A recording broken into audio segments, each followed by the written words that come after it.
Hey guys, welcome back. This mission is all based around putting together my favorite seafood dish and involves a lot of work. It's all worth it in the end. We're covering ground, we're targeting a variety of different species, so it's fun, it's delicious, and man, you can't beat it.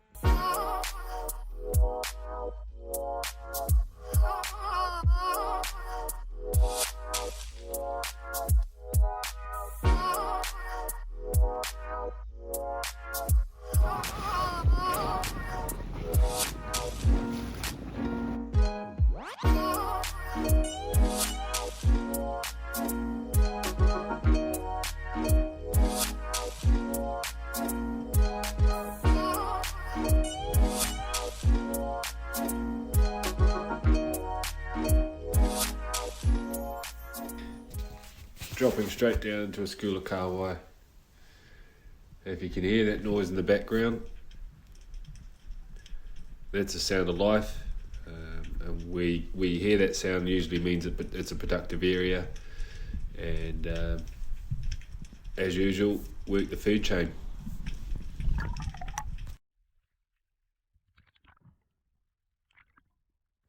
So here I am just breaking open some kinners. They don't get very big around here, so they're not super effective, but they do produce a bit of burley, a bit of visual attractant, and also a bit of smell to the water. There's not too much weed cover in Nelson, so as you can see I'm using this dark crack to sort of sneak in and stay semi-undetected.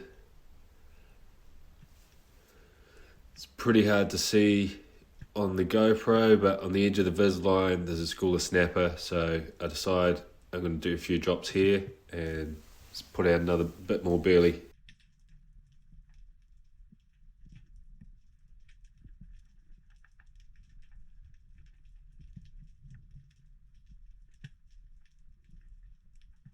The snapper are pretty wary and they're not too big, but I think if I hang around long enough I might be able to pick a good one out.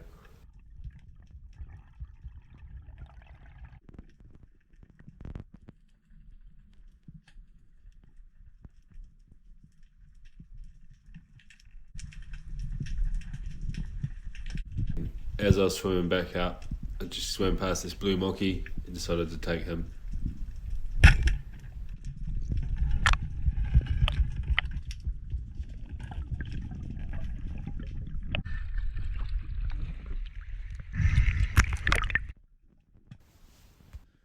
So the fish had moved around to the other side of the rock now with the change of tide, and sort of didn't realise I was coming in, so I got quite close to a few good fish. As you can just see, I just missed one there. It was a bit slow, so I just waited and trying to get close to him. I was a bit slow on that one, but I was just thought if I hang around I might get another shot, and then he came. Obviously not a big snapper, but I'd spent about 45 minutes working the snapper here already and decided I just want to move on to something else.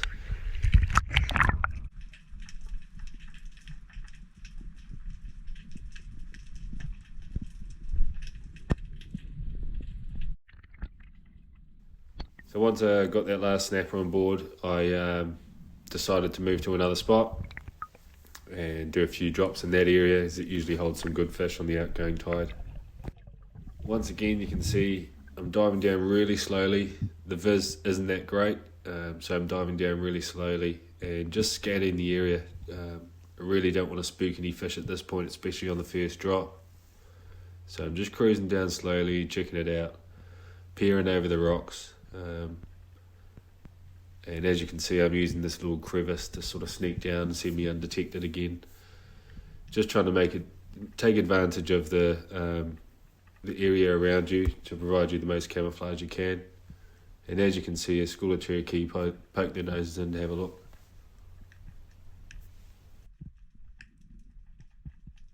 So once I knew there was fish there, I decided to head up, breathe up for another dive, and try and get some bottom time in.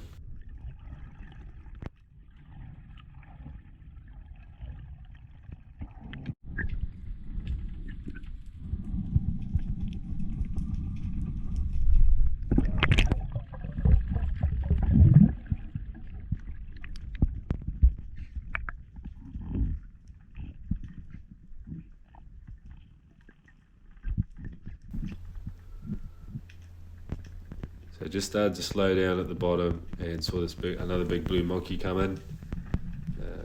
So I was just looking around to see if there was any other fish before I take this guy in case there was any other options. But he seemed to be the only fish down there. Decided to take him as well.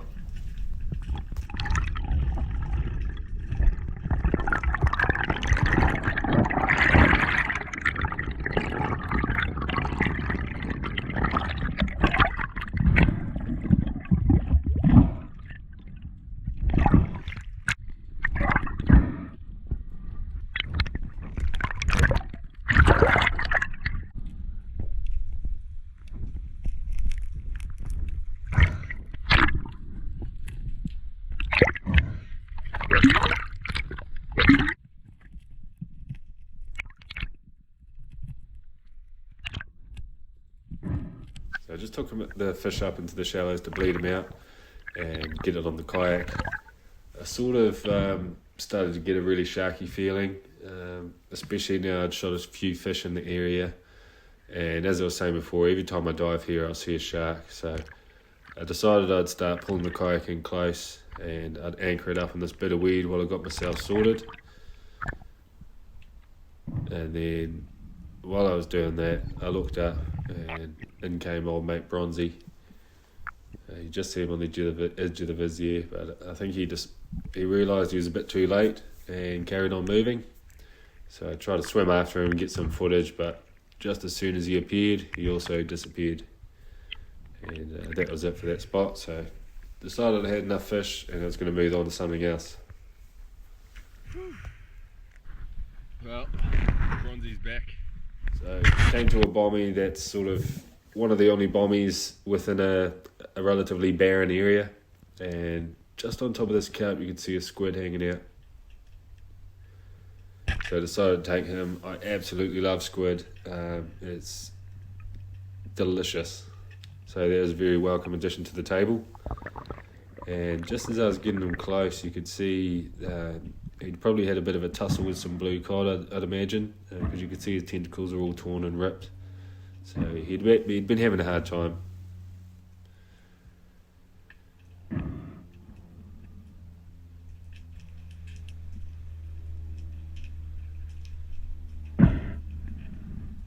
The best way to kill squid is just put your knife in behind the head and go straight through.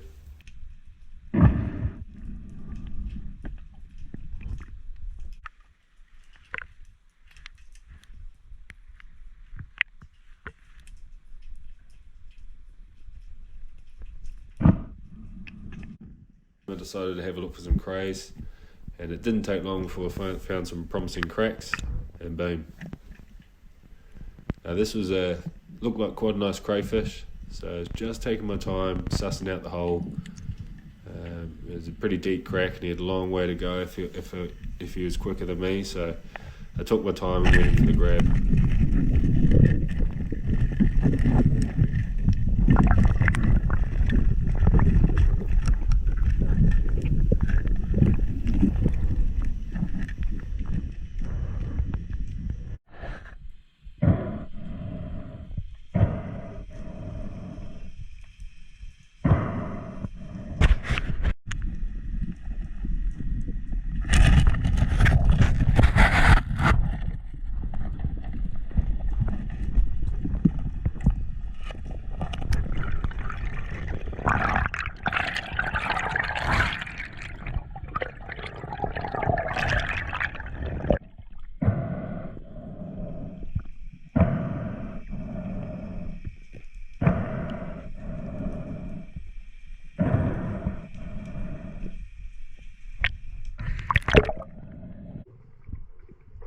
Happy with that. That means I've got a huge variety of seafood to cook up, so I took it back home to get it all processed.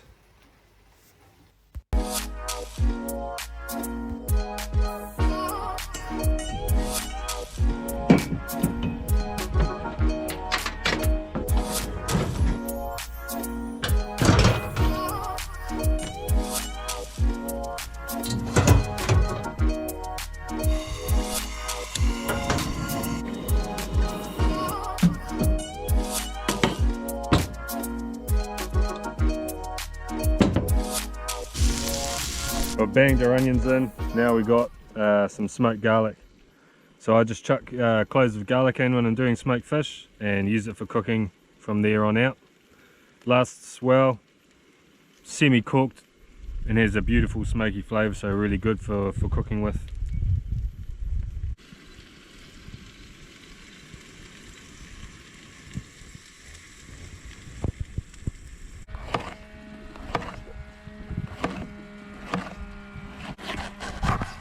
Right, the onions are softened. We're just going to chuck in the tomatoes to bring them down, cook them down a bit, reduce them into a sort of a sauce. You can use canned tomatoes for this, but you know, it's the season for fresh tomatoes, so why not embrace it.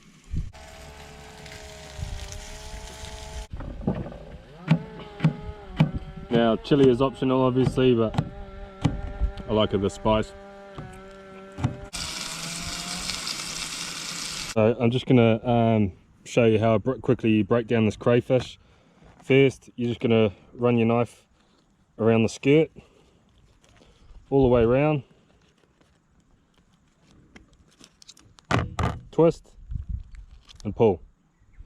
There's your tail out. You can put that aside. What we're going to do is taking the legs off. So you're running your knife along up here. You're pulling it out.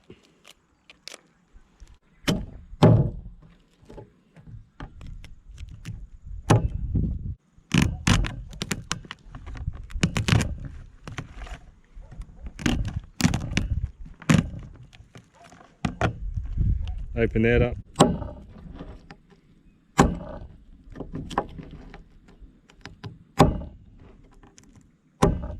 All we're doing here is putting a bit of colour on it to bring the flavours out. So we do the crayfish for a bit, then we chuck the squid in, then we put everything back in, add the rice and stew it down.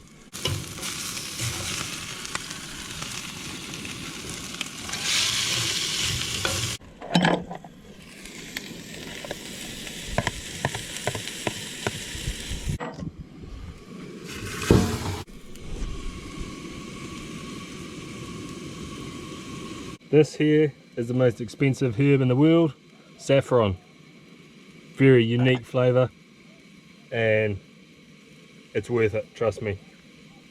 So we're just putting a pinch of these in. Usually these recipes call for smoked chorizo sausages. We're substituting that for the smoked fish because I didn't have any smoked chorizo sausages.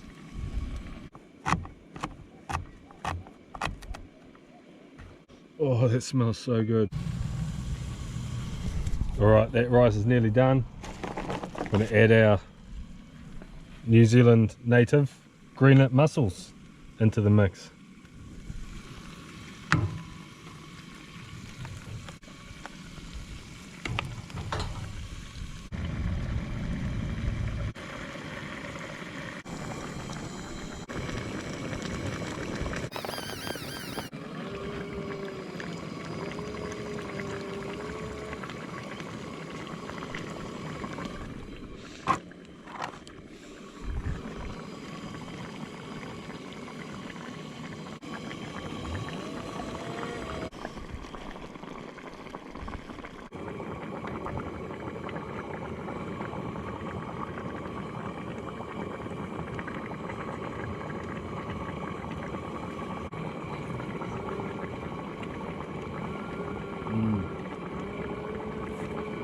It's so good.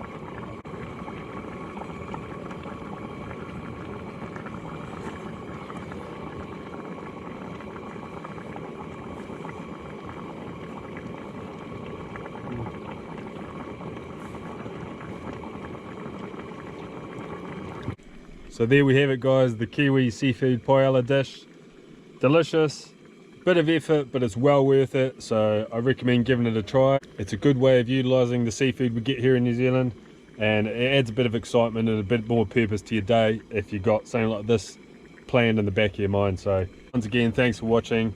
Give it a thumbs up if you're still with us. Subscribe if you want to see more content, and we'll see you next time.